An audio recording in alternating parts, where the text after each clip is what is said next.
what was the business of comedy pre-YouTube? Like, what is the business of comedy? Okay, so business of comedy pre-YouTube was you go around, you tour, you do these kind of like weekends, right, at these comedy clubs. And a lot of times those people might not even know who you are. There was a time where like you could get people out to a comedy club because you were in a commercial. Like there were just so few famous people, right? Yeah. Mm-hmm. Like back in the day, there was like a handful of them, right? So if you were like in a TV show, maybe for a couple episodes, people are like, oh yeah, that guy was in Sopranos for like 3 episodes. Like, let's go see him this weekend.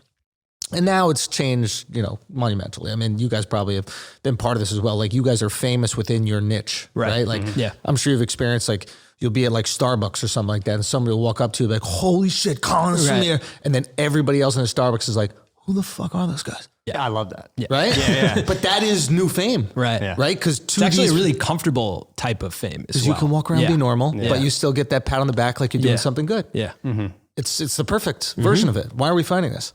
So basically what happened was like as a comic, you tried to get like a half-hour special on Comedy Central and then maybe like an hour special on HBO. That was like the premium. When you're doing the comedy clubs, are you getting paid to do that, or you get a cut of the tickets? Like, how does that? So like before you have like a door deal, you get like a flat rate for the weekend. Got it. And they would often like paper the room. Paper the room means they just hand out tickets. Or they're like cold calling you, like, hey, we got this comic from the Chappelle show or something coming. Like people show up, and you probably get like $2,000 a weekend, and you like fly yourself out there and stuff like that. It's not that bad. That's not bad. You can grind away. Yeah. You do 50 weekends, which is a lot, but you're making $100,000. You traveling the world. It's great. Staying at these shitty comedy condos, but it's like the dream. It's awesome. And then as the internet introduced itself and as like, I guess like streaming popularity started to increase the visibility of certain people, podcasting, of course, like Rogan putting other people on, like there was just way more draws. Mm-hmm. And then you could go from getting a guarantee in a weekend to a percentage of the door. And that changed the game. I absolutely love these type of podcasts because as a comic, you want to know information about the business, right? Like if you walk into something with no knowledge of anything, it could be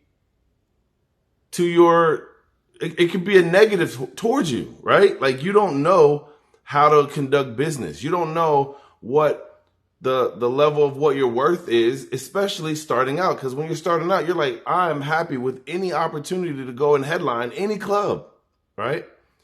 I didn't know that they papered the room. And papered the room is when they would go literally and put your flyer of this guy's going to be coming to town. You should come out. I didn't know that they were sending out emails to fans or to customers to entice them to come to the comedy show. I thought it was only people that had a following that would have people that want to come out and see them do stand-up. Back in the day, yes, I remember seeing people be on Johnny Carson. That's old, so I don't remember that. I won't say that, but I've heard. Jay Leno, David Letterman, Conan, all of these late night shows, you would get a spot. And once you get a spot, boom, now you're on the road.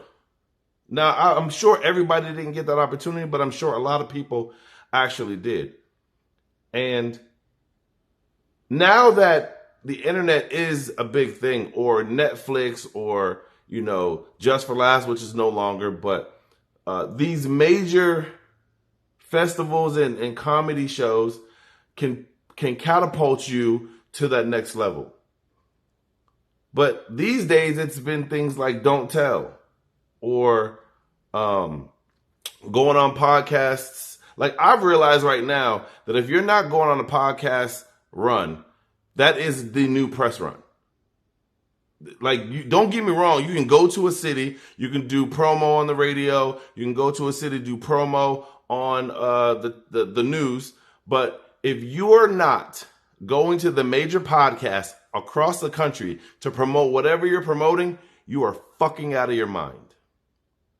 This is the new way. And I'm very adamant about watching individuals that are doing something that no one else is doing. There's one comedian right now that is going on a press run via all the podcasts. And nobody else is following suit. Andrew Schultz did it, so I'm not going to say that the comedian I'm talking about is the only one, but Andrew did it. Tom Segura's doing it. That whole Rogan sphere, they all go on each other's podcasts. It is something that is working for individuals.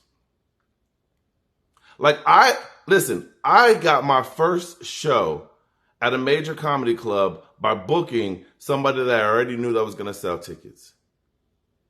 Then, because of the success I had with that show, I was able to bring another show. And the success from that show was able to bring me my own show.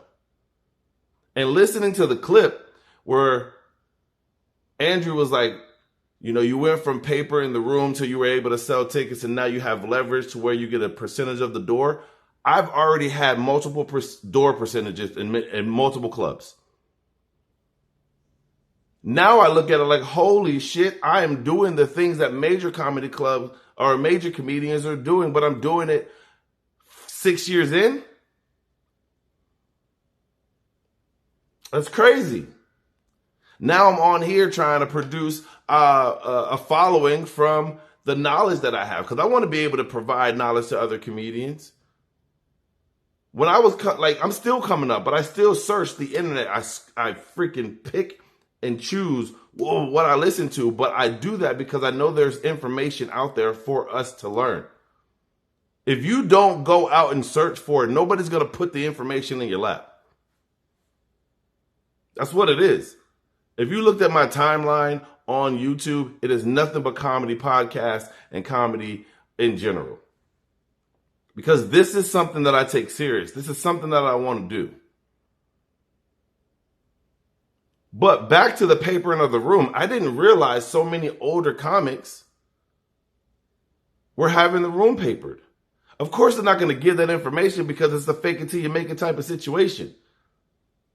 But if you're not selling tickets and you're like, oh shit, sold out the club. No, you did not, nigga. They papered the room.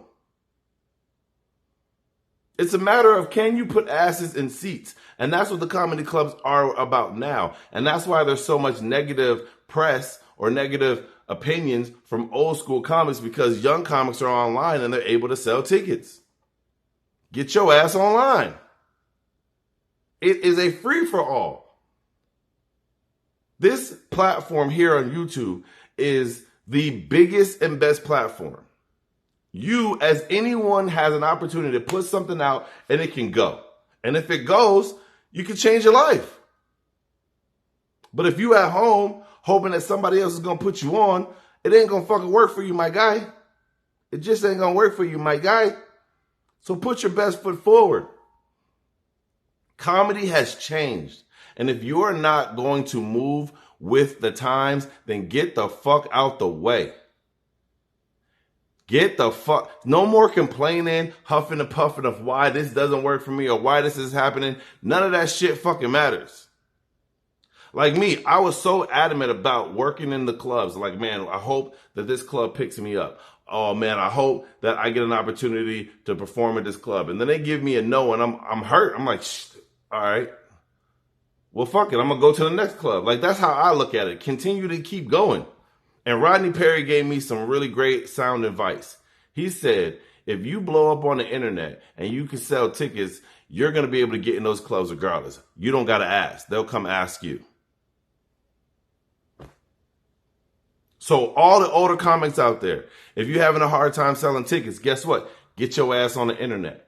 You don't have to have a podcast, but you have a whole bunch of people that have podcasts that you can go jump on. Put money in ads. I know it's not the most lucrative choice, but do you believe in you? I know you come from an old school time where the machine did all the work, but you are the fucking product. You are the machine. So put your best foot forward and go out there and go get it. I can't wait for one of the OGs to be like, you know what? This young kid, he's smart. He's willing to work hard. He don't be fucking around getting drunk in the club. I'm going to take this young boy on a roll with me, and let's see what we can do if we can make magic. I think the old school comics need to get with the young school comics, and we work together. And when we work together, we help each other out. But that's just me, you know? That's just me. But we'll see. Let me ask y'all, do y'all think that the old school comics need to switch it up? Or do you think, well, they're doing just fine. They put kids through college, that are paid for houses and all of that with doing it one way? What do you think? I just know that my grandmother didn't want to get a smartphone because she said she's used to the way her flip phone was. She didn't want to pay bills online because she felt like the people was out to get her. So she would have to spend time to go down to the place. That's the same thing with old school comics. Let me get my readers. Let me get my readers. Put my readers on. Looking ass. Figure it out. It's a new day, baby. You are the product. You are the engine. Start acting like it.